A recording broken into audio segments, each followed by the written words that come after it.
ചിലരാകട്ടെ അതിൽ നിന്ന് കോരിയിട്ട് ആദ്യം കുറച്ച് ചോറും കോരിയിട്ട് കുറച്ച് കഴിച്ചു നോക്കിയാൽ മാത്രമേ അവർക്ക് വേറൊരാൾക്ക് കൊടുക്കാൻ പറ്റുള്ളൂ. അത് ക്രിയാത്മക തൃപ്തിയാണ്. അവിയലുണ്ടാക്കി, സാമ്പാറുണ്ടാക്കി, നല്ല കാളനുണ്ടാക്കി, നല്ല എരിശ്ശേരി ഉണ്ടാക്കി, നല്ല ചെട്ടിനാട് മീൻകറി ഉണ്ടാക്കി, ഇങ്ങനെയൊക്കെയുള്ളത് ഉണ്ടാക്കി കഴിഞ്ഞാൽ അവരാദ്യം ചെയ്യുന്നതെന്ന് വെച്ചാൽ ആ നല്ല പോലെ തിളച്ച് മറിഞ്ഞ് ശരിയായി അതിന് കടുക് വറുത്തുമൊക്കെ ഇട്ട് കഴിഞ്ഞാൽ ഉടനെ ആ തവി കൊണ്ട് കുറച്ച് കോരി, വളരെ കൂടുതൽ കോരി ഒരു പ്ലേറ്റിലേക്കിട്ട് ഒരു കുറച്ച് ചോറ് ഇട്ടത് കഞ്ഞി പോലെ അവിടെ നിന്നുകൊണ്ട് തന്നെ ഒരു കുടി കുടിച്ചിട്ട് ഹായ് എന്ന് പറയാം. അത് ക്രിയാത്മക തൃപ്തിയാണ്.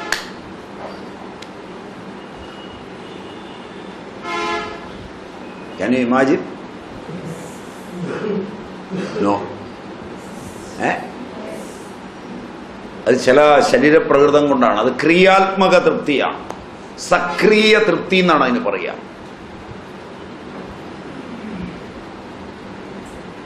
മറ്റവർക്കത് വേണ്ട.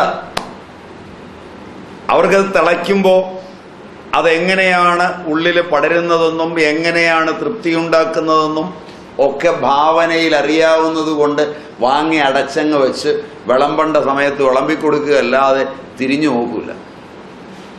ഒരു പ്രാവശ്യം പോലും അവർ കഴിക്കുകയില്ല. അവർ എല്ലാവർക്കും വിളമ്പി കൊടുത്തു കഴിഞ്ഞ് ഒരല്പം ചോറെടുത്ത് കുറച്ച് കഞ്ഞിവെള്ളവും തെളിച്ച് ലേശം ഉപ്പും തെളിച്ച് വേറെ ഒന്നും ചേർക്കാതെ വാരിത്തിന്ന് പണിയെടുക്കുക.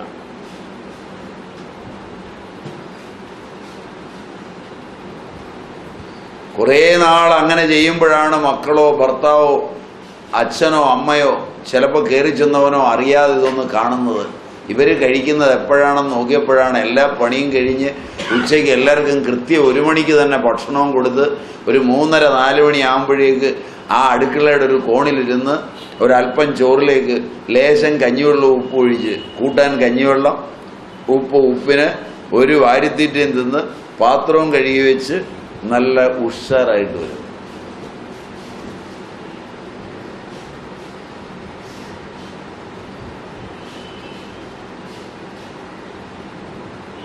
ഇതെന്റെ ഭാവനയാണെന്ന് വിചാരിക്കുന്നവരുണ്ടോ?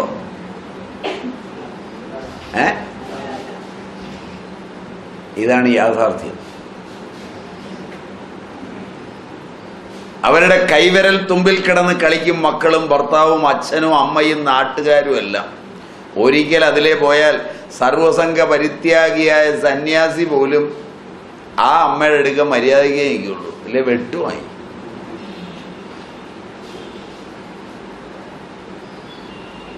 അതാണ് മാതൃത്വം. അതാണ് സ്ത്രീത്വം. അത് ആക്ടിവിസത്തിൽ കിട്ടില്ല. അത് അസ്വാതന്ത്ര്യമല്ല. ലോകത്തിലെ ഏറ്റവും നടുക്കുന്ന സ്വാതന്ത്ര്യമാണത്.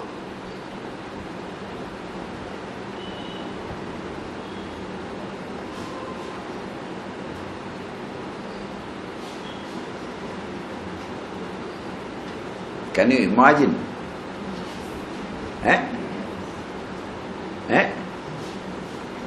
ഭാവന ചെയ്യാനെങ്കിലും കഴിയുമോ? ആലോചിച്ച് നോക്ക്. ഈ ജന്മം, ഈ ജനറേഷന്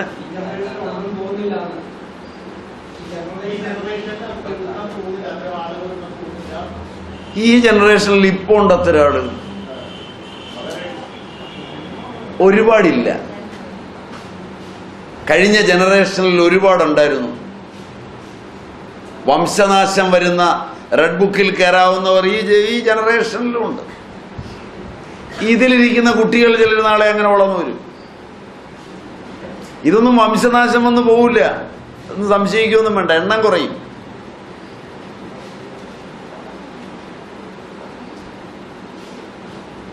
ഇപ്പൊ ഞാൻ പറയുന്നതൊക്കെ കേട്ടിട്ട് ചിലപ്പം മനസ്സൊക്കെ മാറിപ്പോകുന്നത് ചിലത് ഇതിൻ്റെ ഇടയിൽ കിടക്കും. മനസ്സിലായില്ല? അതിനാ നിങ്ങൾ എന്നെ വിളിച്ചതും അതിനാ ഞാൻ വന്ന് പറയുന്നതും. അവരിയ്ക്കുന്നതുകൊണ്ടാണ് ഞാനിങ്ങനെ പറഞ്ഞത്. മനസ്സിലായില്ല? നിങ്ങൾ ബാക്കിയുള്ളവരെ കേൾപ്പിക്കാനല്ല ഞാൻ പറഞ്ഞത്. അത്തരം ചില ജനുസുകൾ അങ്ങനെ ആകേണ്ടത് ചിലത് ഇതിൽ വന്നു പെട്ടുപോയിട്ടുണ്ട്. അല്ലെങ്കിൽ എൻ്റെ ഭാഷയൊന്നും ഇതാവില്ല. എൻ്റെ ഭാഷ ഞാൻ പ്രിപ്പയർ ചെയ്തുകൊണ്ട് വന്ന സാധനമല്ല. മനസ്സിലായില്ല? പറയുന്നത് എൻ്റെ വാക്കല്ല, അവർക്ക് ആവശ്യമുള്ള വാക്കാണ്. അതുകൊണ്ട് അങ്ങനെ ഒരു ജനറേഷനെ തയ്യാറെടുപ്പിക്കാൻ ഏതോ ഒരു സൗഭാഗ്യം അഭയത്തിനുള്ളത് കൊണ്ടും, മനസ്സിലായില്ല, അങ്ങനെയുള്ളത് ഇവിടെ ഇരുന്ന് തന്നെ രൂപപ്പെടേണ്ടതുകൊണ്ടും ഒക്കെ വരുന്ന യാദൃച്ഛികതയാണ് വാക്ക്. അതുകൊണ്ട് തന്നെയാണ് പറഞ്ഞത് അങ്ങനെയുള്ളത് മാത്രമേ അങ്ങനെ ആകാവൂ, അല്ലാത്തത് സ്വതന്ത്രമായി നല്ലപോലെ അടിച്ചു പൊളിച്ച് ജീവിച്ച് തന്നെ കഷ്ടപ്പെടണമെന്ന് പറഞ്ഞത്. രണ്ടും അറിവാണെന്ന് പറഞ്ഞത്. Almost clear, almost clear.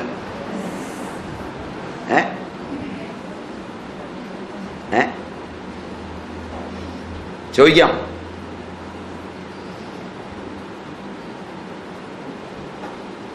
ഞാൻ ആളുകളെ മാറ്റം നടത്തുന്ന പരിഷ്കർത്താവല്ല. പക്ഷെ ഈ രണ്ട് ധാരയും ഞാൻ നോക്കിക്കണ്ടിട്ടുണ്ട്, രണ്ടും ഞാൻ ആസ്വദിച്ചിട്ടുമുണ്ട്. അതിലും തെറ്റിദ്ധാരണ വേണ്ട. ആദ്യത്തെ അടിച്ചുപൊളിക്കാരോടൊപ്പം ഇപ്പം പോലും നല്ലപോലെ ഞാൻ ആസ്വദിക്കും. മറ്റവരോടൊപ്പം അതിനേക്കാൾ ആനന്ദത്തിൽ പാരമ്പര്യത്തോടുകൂടി ഞാൻ ആസ്വദിക്കും. രണ്ടും എനിക്ക് നന്നായി അറിയാവുന്ന കലയാണ്.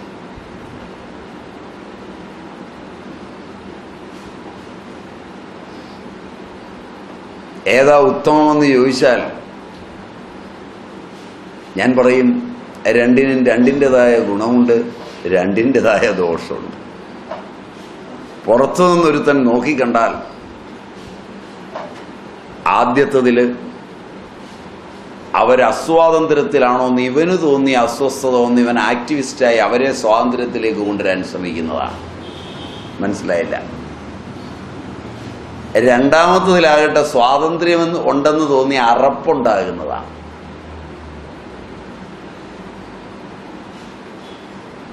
പഴയ കാലത്ത് ഇങ്ങനെയൊക്കെ ജീവിച്ച ആളുകളുടെ ജീവിതം കാണുമ്പോൾ അറപ്പില്ല, വെറുപ്പില്ല. അങ്ങനെയാണ് ജീവിക്കേണ്ടതെന്ന് എല്ലാവർക്കും തോന്നലുണ്ട്. പക്ഷേ അവരെത്രയാണ് കഷ്ടപ്പെടുന്നത്, എത്രയാണ് അവരുടെ അസ്വാതന്ത്ര്യം, എത്രയാണ് ബുദ്ധിമുട്ട് എന്നോർത്ത് കാണുന്നവനാ ദുഃഖിക്കുന്നത്. Is it not? പിടിയിട്ടില്ല. അതുകൊണ്ടാണ് പഴയകാലത്തെ സ്ത്രീകളല്ല ദുഃഖിച്ചത്, അവരുടെ ജീവിതം ദുഃഖമായിരുന്നു എന്ന് പറഞ്ഞ് ആക്ടിവിസ്റ്റുകളാ ദുഃഖിക്കുന്നത്. ശരിയല്ല? എന്നിട്ട് അതിൻ്റെ പേരിലാണ് ഞങ്ങൾ അടിച്ചു പൊളിച്ച് ജീവിക്കാൻ ഇറങ്ങിയിരിക്കുന്നതെന്ന് കൊള്ളിക്കരുതാത്തവർമാർ. പഴയ കാലത്തെ അമ്മയും അമ്മൂമ്മയും ഒക്കെ ഒരുപാട് കഷ്ടപ്പെട്ടതിന്, അവർ കഷ്ടപ്പെട്ടതിൻ്റെ ശമ്പളം മേടിക്കാൻ, പെൻഷൻ മേടിക്കാൻ അവരുടെ കാലം പോയ കഴിഞ്ഞപ്പോൾ ആർക്കും ഒരു ഉപകാരവും ചെയ്യാതെ ഇറങ്ങിയിരിക്കുന്ന കുറേ വിഷവിത്തുകൾ.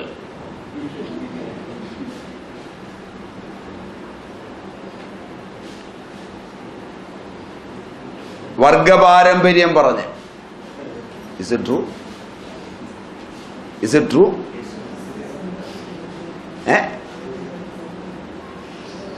ശരിയാണെങ്കിലേ സമ്മതിക്കാവുള്ളേ. ശരിയുണ്ടോ? പിന്നെ ഇവർ ചിന്തിക്കാത്തൊന്നുണ്ട്. ഇന്ത്യയിൽ ഒരിക്കലും ഉണ്ടാകാത്തൊരു മേധാവിത്വത്തിനെതിരെയാണ് ഇവർ ഈ സംസാരിക്കുന്നത്. ലോകത്തിൽ ഇന്ന് വരെ ഒരു പുരുഷനും സ്ത്രീക്ക് മേൽ മേധാവിത്വം പുലർത്താൻ പറ്റില്ല, ബയോളജിക്കലായി.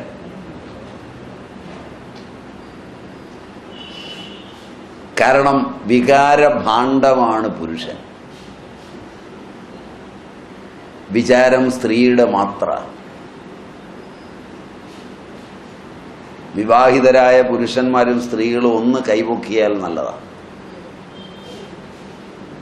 ഒരു ചോദ്യം ചോദിക്കാനാ, അപകടം പിടിച്ച ചോദ്യമാണ് ചോദിക്കുന്നത്. വളരെ അപകടമുള്ള ഒരു സന്യാസിയാണ് ചോദിക്കുന്നത്, അതും ബ്രഹ്മചര്യ സന്യാസിയാണ് ചോദിക്കുന്നത്. നിങ്ങളുടെ ദമ്പതിക്രിയാ വേളയിൽ ഏതെങ്കിലും പുരുഷന് ചുറ്റുപാടുകളെക്കുറിച്ചോ പുറത്തുള്ളതിനെക്കുറിച്ചോ ബോധമുണ്ടോ? എല്ലാ സ്ത്രീക്കും ബോധമുണ്ട്. മുരടനങ്ങിയാൽ അവൾ അറിയും. Am I right?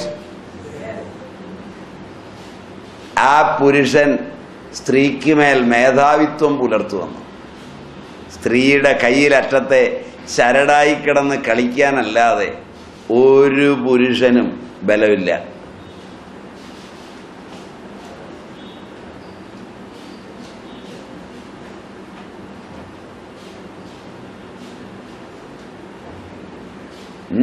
മീശയൊക്കെ മുകളിലോട്ടൊക്കെ പിരിച്ചു, ഒരു കുഴപ്പമില്ല.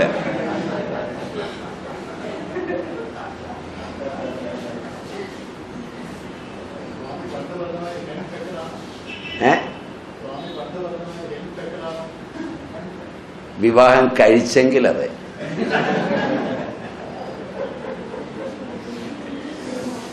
അങ്ങനെയാണെന്ന് സ്വയം തോന്നുമ്പോഴാണ് അങ്ങനെ അല്ലെന്ന് കാണിക്കാൻ മസിലൊക്കെ പിടിക്കുന്നത്. അതും അവരുടെ ബലത്തിൽ. അതിനും അവരനുവാദം തന്നാൽ,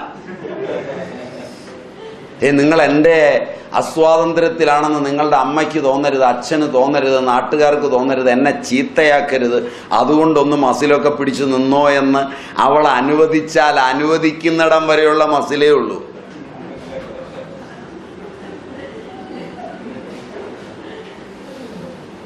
കെടുകയാണോ?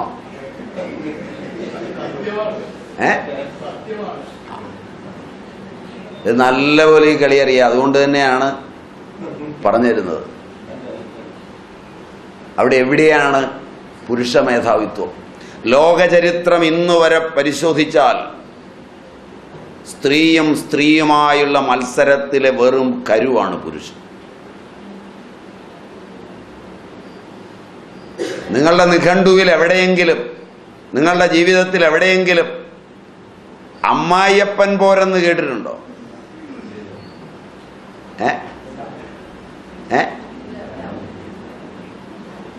അമ്മായിയമ്മ പോരിൽ എവിടെയാ പുരുഷൻ? എവിടെയാ പുരുഷ മേധാവിത്വം? ചോദ്യം മനസ്സിലായില്ല.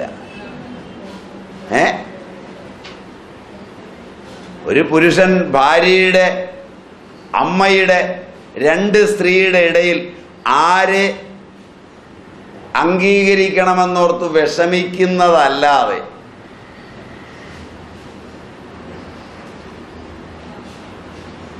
പുരുഷൻ എവിടെയാണ് അവിടെ പങ്ക്? ചോദ്യം മനസ്സിലായില്ല.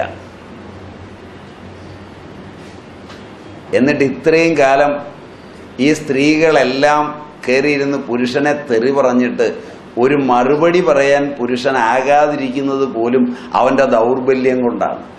ഇത് തിരിച്ചൊരു സ്ത്രീയെ പറഞ്ഞാൽ എന്താകും കഥ?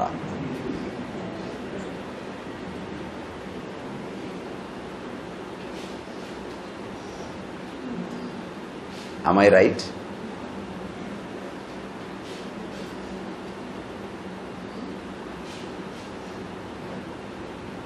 വല്ലാത്തൊരു നിശബ്ദത.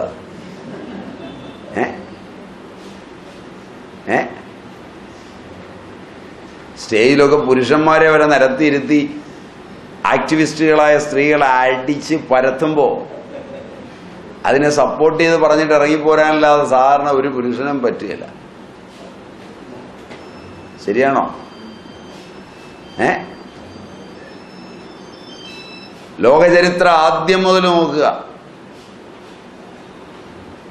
അവിടെയൊക്കെ കളി ഇതാണ്.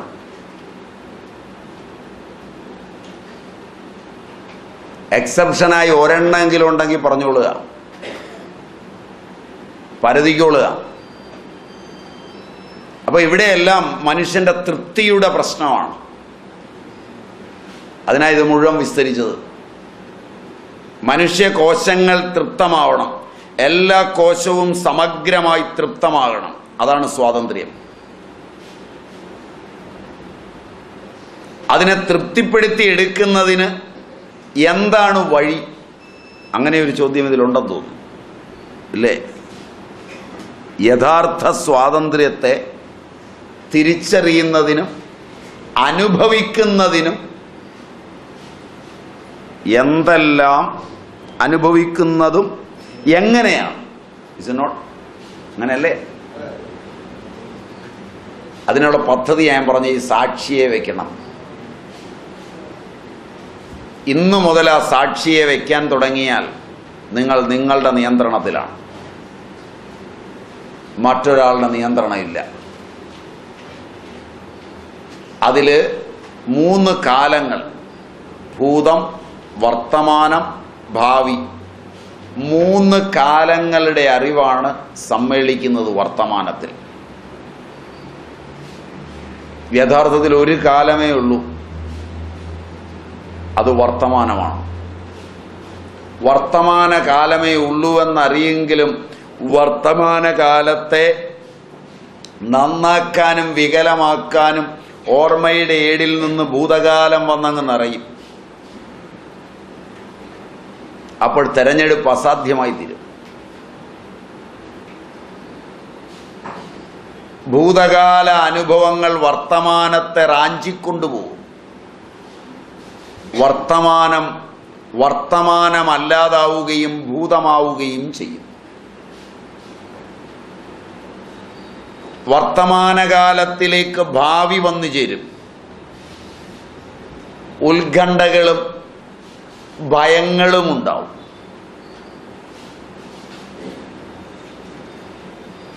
ആശങ്കകളുണ്ടാവും. വർത്തമാനത്തെ ഭാവി റാഞ്ചിക്കൊണ്ടുപോകും. ഇത് രണ്ടുമില്ലാതെ ഭൂതത്തിൻ്റെയും ഭാവിയുടെയും സംപ്രേഷണങ്ങളെ കൃത്യമായി ശോധന ചെയ്ത് വർത്തമാനത്തിൽ ഒതുക്കി വർത്തമാനകാലാനുസാരിയായി വന്ന സംഭവങ്ങളെ വേണ്ടത് വേണ്ടാത്തതെന്ന് തിരിച്ചറിഞ്ഞ് ചെയ്യാൻ കർമ്മത്തിലേക്ക് മുഴുകുമ്പോൾ സാധ്യമല്ല. കംപ്ലീറ്റ് അവിടുന്ന് ഒരു ചോദ്യം നേരത്തെ ചോദിച്ചിരുന്നു, ഇൻവോൾവ്മെന്റ്, അതിൽ സാധ്യമല്ല. അവിടെയാണ് സാക്ഷിയുടെ മെച്ചം. ഈ സാക്ഷി ഉടലെടുക്കണമെങ്കിൽ ആന്തരികമായും ബാഹ്യമായുമുള്ള അച്ചടക്കം അനിവാര്യമാണ്.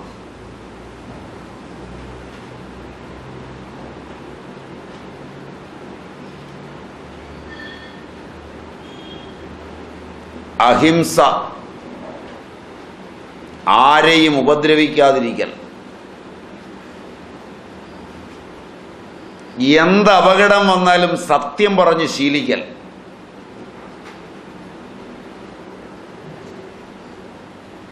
സ്ഥൈര്യവും ധൈര്യവും ജീവിതത്തിൽ ലഭിക്കുന്നത് ഈ 2 കാര്യങ്ങൾ കൊണ്ടാണ്.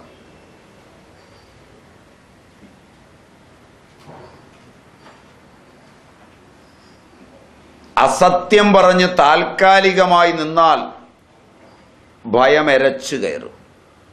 ഒരിക്കൽ പറഞ്ഞ അസത്യം ഭൂതകാലത്തിൽ നിന്ന് ഓർമ്മിപ്പിച്ചിട്ട് പിന്നീട് അങ്ങോട്ടുള്ള കർമ്മത്തിലെല്ലാം ഭയമുണ്ടാകുകയാൽ സത്യം പറയാൻ പറ്റാതെ വരും. അവസാനം ഒരിക്കൽ താൻ പറഞ്ഞിട്ടുള്ളത് മുഴുവൻ കള്ളമാണെന്ന് ലോകം കണ്ടെത്തും. എന്നെങ്കിലും ഒരിക്കൽ ലോകം അതെടുത്ത് വീശുമ്പോൾ തകരും. ആരെയെങ്കിലും കൂട്ടുപിടിക്കും കള്ളത്തിന്. Is not. അവന് നിക്കക്കള്ളി ഇല്ലാതാവുമ്പോൾ അവൻ പറയും. വാർദ്ധക്യം വന്ന് രോഗങ്ങളും മറ്റുള്ളതും വരുമ്പോൾ ഈ കള്ളം സൂക്ഷിച്ചതാണോ എൻ്റെ രോഗത്തിന് കാരണമെന്ന് തോന്നുമ്പോൾ വലിയ പത്രപ്രവർത്തകർ പോലും കുമ്പസാരം നടത്തും പരസ്യമായി.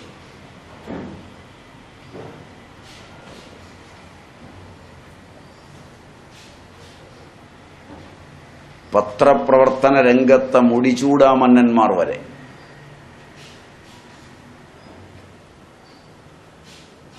ഇത്തരൊരു കോർണർ മനുഷ്യ മനസ്സിൽ കിടപ്പുണ്ട്.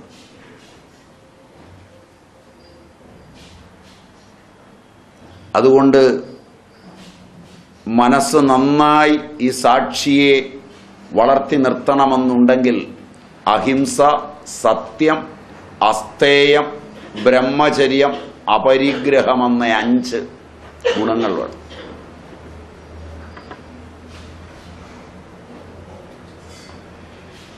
ഇത് 5 തരുന്ന തൻ്റെ ഇടം അന്യൂനമാണ്. ആരെയെങ്കിലും ഒരാളെ വാക്കുകൊണ്ടോ മനസ്സുകൊണ്ടോ പ്രവൃത്തി കൊണ്ടോ ഉപദ്രവിക്കാൻ പോകുന്നുവെന്ന് നേരത്തെ ഉപദ്രവിക്കുന്നവനാണ് അറിയുന്നത്, ഉപദ്രവിക്കപ്പെടുന്നവൻ അറിയില്ല. Am I right? എനിക്കറിയാം ഞാൻ നിങ്ങളെ ഉപദ്രവിക്കാൻ പോവുകയാണ്. അപ്പോൾ തന്നെ എനിക്ക് സ്ട്രെസ് തുടങ്ങും, TSH മാറും, ഹോർമോൺ മാറി മറിയും. അപ്പോൾ തന്നെ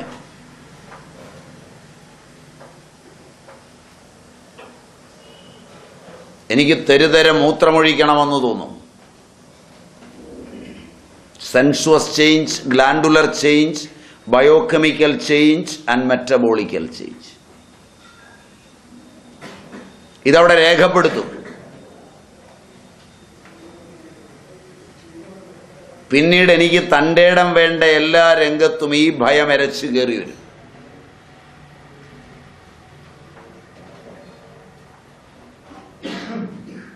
ഒരു പരിശീലനം കൊണ്ടും തൻ്റെ ഇടം കിട്ടില്ല, കൂടെ ആള് വേണ്ടി വരും. സ്ഥൈര്യവും ധൈര്യവും ഉണ്ടാകാൻ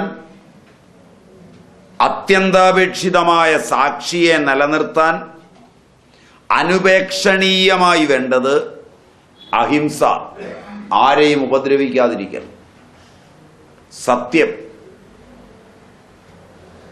സത്യത്തിൽ മാത്രം നിലയുറപ്പിക്കൽ, അസ്തേയം, കക്കാതിരിക്കൽ, ബ്രഹ്മചര്യം,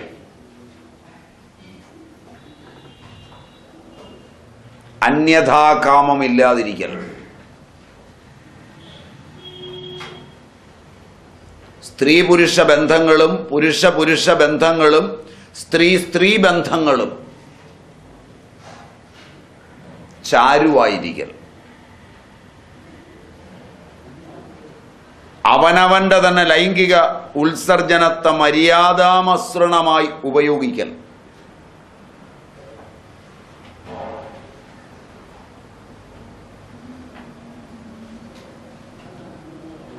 അപരിഗ്രഹം, തൃപ്തിയുള്ളവൻ അന്യരിൽ നിന്നൊന്നും ആഗ്രഹിക്കില്ല.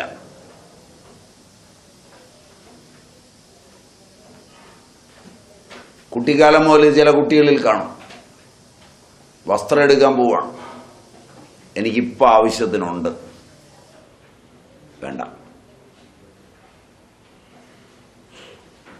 അവൾക്ക് ആഗ്രഹമുണ്ട്, അച്ഛൻ വാങ്ങിച്ചു കൊടുത്തോളൂ. ഇവർക്ക് വേണ്ടി വാങ്ങിച്ചുകൊണ്ട് വന്നു, അത് കണ്ടിട്ട് മറ്റവർക്ക് ആഗ്രഹം തോന്നുക, മറ്റവൻ ആഗ്രഹം തോന്നുക, എടുത്തു. എനിക്കിത്രയൊക്കെ മതി.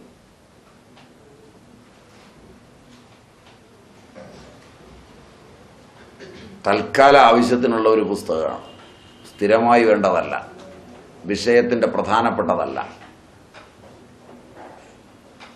മാത്തമാറ്റിക്സിന് പഠിക്കുമ്പോൾ സൈഡിൽ വന്നിരിക്കുന്ന ഒരു സെക്കൻഡ് ലാംഗ്വേജിൻ്റെ സെക്കൻഡ് പേപ്പറിൻ്റെ ഒരു പരീക്ഷ എഴുതാനുള്ള ഒരു നോവലാണ്. അത് കാശ് കൊടുത്ത് വാങ്ങിക്കണ്ട, ഒരു പ്രാവശ്യം വായിച്ചിട്ട് ഞാൻ എഴുതിക്കോളാം, അടുത്ത കുട്ടിക്കുണ്ട്, അല്ലെ ലൈബ്രറിയിലുണ്ട്.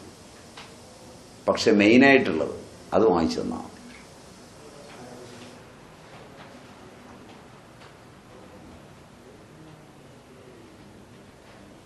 ആവശ്യം ഇല്ലാതെ ഒന്നും സ്വന്തമാക്കാൻ ശ്രമിക്കാതിരിക്കുക. അപരിഗ്രഹം വല്ലാത്ത ബലമുണ്ടാവും, കുറ്റപ്പെടുത്തലുകൾ കുറയും. അയൽവക്കംകാർ പോലും പറയും അവനെ കണ്ടുപിടിക്കണം, അവളെ കണ്ടുപിടിക്കണം. ചിലപ്പോൾ അയൽവക്കത്തെ ചേട്ടത്തി ഉറക്കെ പറയുന്ന കേൾക്കാം, പോയി അവൻ്റെ പുറകെ നടക്കണ. കേട്ടിട്ടുണ്ടോയെന്നറിയില്ല. ഓ അച്ഛനമ്മമാർ ഇങ്ങനെയൊക്കെ പറയുന്നത് കേട്ടിട്ടുണ്ടോ? ഇല്ല. അതിൻ്റെ കാരണം അതാ.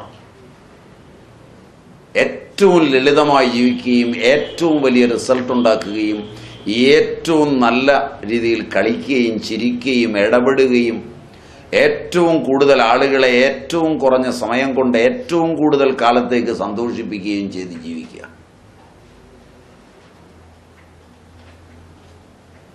Minimum effort.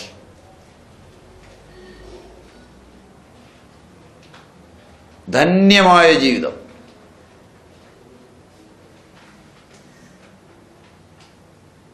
ജീവിതത്തിൻ്റെ ഒരു നിമിഷം പോലും സജീവമാകാതെ പോകാതിരിക്കുക.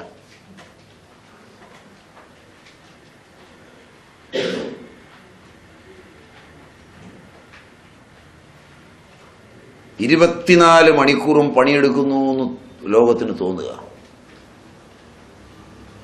ലോകം വരണ്ട് നിൽക്കുക പണിക്ക് മുമ്പ്.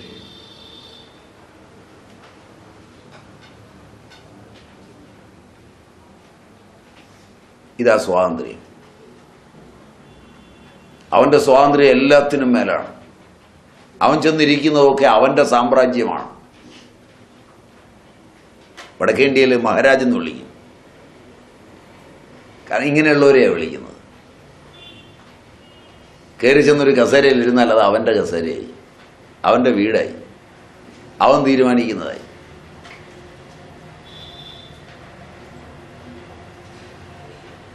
സ്വാരാട്ട് എന്നാണ് പറയുക.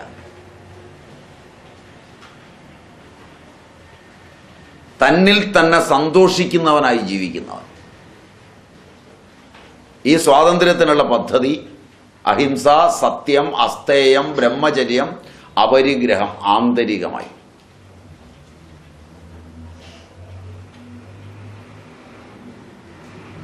ബാഹ്യമായി. വീണ്ടും ആന്തരികവും ബാഹ്യവുമായി വേറൊരു തരത്തിൽ ഇതിന് വേറൊരു പദ്ധതിയും കൂടെയുണ്ട് ഇതിനോടൊപ്പം. ശൗചം, സന്തോഷം, തപസ്, ഈശ്വര പ്രണിധാനം.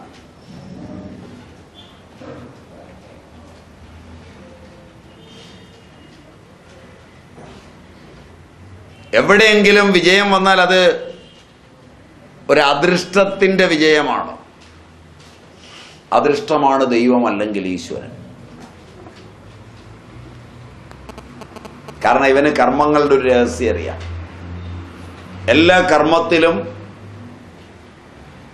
ഒരദൃഷ്ടമാണ് വിജയവും പരാജയവും കൊണ്ടിരുന്നത്. അത് തൻ്റെ മിടുക്കല്ല എന്നറിഞ്ഞിരിക്കുന്നു. അതിന് അവനിട്ടിരിക്കുന്ന മറ്റൊരു പേരാണ് ഈശ്വരൻ അല്ലെങ്കിൽ ദൈവം. അജ്ഞേയമായ ആ സാധനത്തിനുള്ള പേരാണ്. അതിനർത്ഥം അത് അജ്ഞേയമാണെന്നാണ് അവനെ സംബന്ധിച്ച്. ജ്ഞാതമായി കഴിഞ്ഞാൽ അവനും അതുമായി പിന്നെ ഭേദമില്ല. രണ്ട് സമുദ്രങ്ങൾ ഒന്നിക്കുന്നത് പോലെ, രണ്ട് ദീപങ്ങൾ ഒന്നിക്കുന്നത് പോലെ ഒരു അനുഭവത്തിലേക്ക് അവൻ ഉയരും. അത് വല്ലാത്തൊരു ഭൂമികയാണ്. അതുകൊണ്ട് അതിപ്പോൾ പഠിക്കണ്ട, ഇത് പഠിച്ചാൽ മതി. അജ്ഞേയമാണ് എന്ന് പഠിച്ചാൽ മതി. അത്രയും അറിഞ്ഞാൽ തന്നെ വളരെ സുഖമാണ്. 1000 ഓപ്പറേഷൻ വിജയിച്ച ഡോക്ടർ 1001ാമത് കയറുകയാണ്.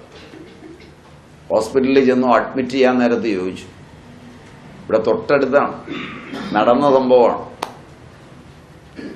നടക്കാത്തതല്ല. വളരെ നിസ്സാര ഓപ്പറേഷനാണ് കയറ്റാൻ പോകുന്നത്. ഡോക്ടർ നേരത്തെ തന്നെ പറഞ്ഞു, ഇത് മറ്റെവിടെയെങ്കിലും ആയിക്കോളൂ, ഞാൻ ചെയ്യുന്നില്ല. ഡോക്ടർക്ക് എന്തോ ഒരു ഇല്ല, ഡോക്ടർ തന്നെ ചെയ്യണം. എന്ത് സംഭവിച്ചാലും ഡോക്ടർ ചെയ്യണം. നിസ്സാരമായ പണിയാണ്, ചെയ്തേ പറ്റുള്ളൂ. അദ്ദേഹത്തിൻ്റെ ഭാര്യയാണോ അനസ്തറ്റിസ്റ്റ് എന്ന് എനിക്ക് സംശയമുണ്ട്.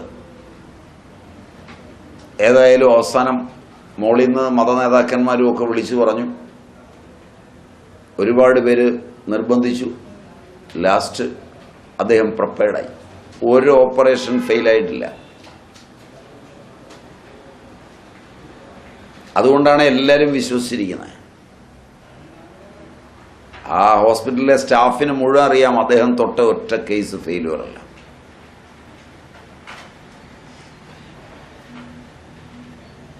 ബ്രെയിൻ ഓപ്പൺ ചെയ്ത് സർജറി ചെയ്ത് വിജയിപ്പിച്ചിട്ടുള്ളയാളാണ്. ഒന്നല്ല, 100 കണക്കിന് ആളുകളെ. ഞാനിരുന്ന് പറയുന്നതിൻ്റെ അടുക്കെന്ന് വളരെ കുറഞ്ഞ ദൂരത്തിൻ്റെ ചുറ്റളവിലുള്ള ഡോക്ടറാണ്. ഓപ്പറേഷൻ കഴിഞ്ഞു, രോഗി വേർപെട്ടു പോയി.